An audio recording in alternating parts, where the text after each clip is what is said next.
दरम्यान ज्यांच्या हातून ही रामाची मूर्ती घडलेली आहे त्या अर्जुन योगीराज यांच्या कलेची खासियत काय आहे त्या संदर्भातला हा रिपोर्ट बघूया।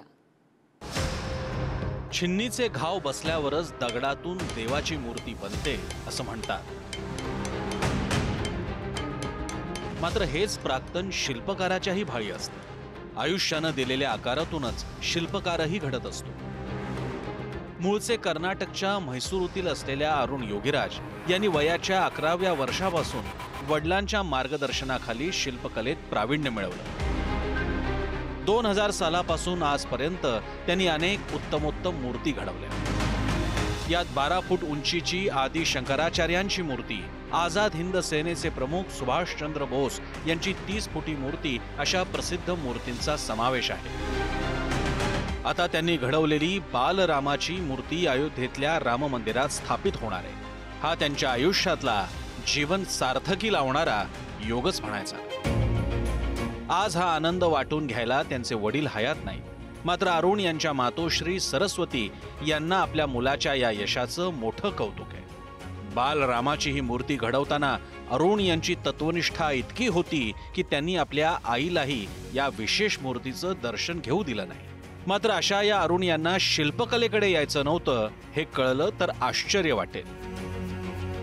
MBA पर्यंत शिक्षण घेतलेल्या अरुण यांना करिअरची वेगळी वाट चोखाळायची होती। मात्र त्यांच्या आजोबांनीच भविष्यवाणी केली होती की अरुण मोठे मूर्तिकार होतील आणि आज ती भविष्यवाणी खरी झाली।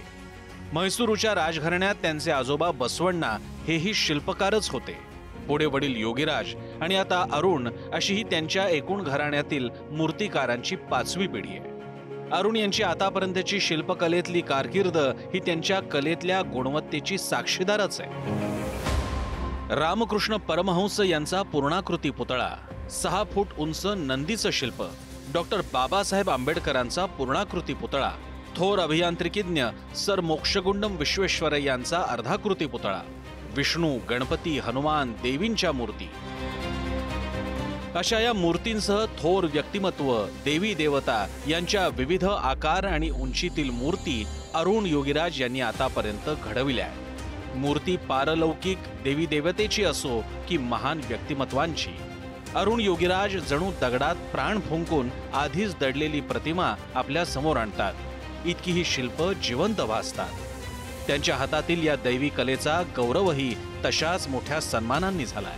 केंद्र सरकारद्वारे यंग टॅलेंट अवॉर्ड, शिल्पकार संघाद्वारा कौस्तुभ अवॉर्ड, म्हैसूर राजघराण्याद्वारे गौरव, संयुक्त राष्ट्रांचे महासचिव कोफी अन्नान यांच्याकडून प्रशंसा ही अशीच काही उदाहरणं। अशा या तरुण शिल्पकर्मीची कला दैवी रूप घेऊन अयोध्येतील राम मंदिराच्या गर्भगृहात स्थापित होईल तो क्षण फक्त अरुणचाच नव्हे तर भारतीय शिल्पकलेच्या परंपरेचा सन्मान असेल।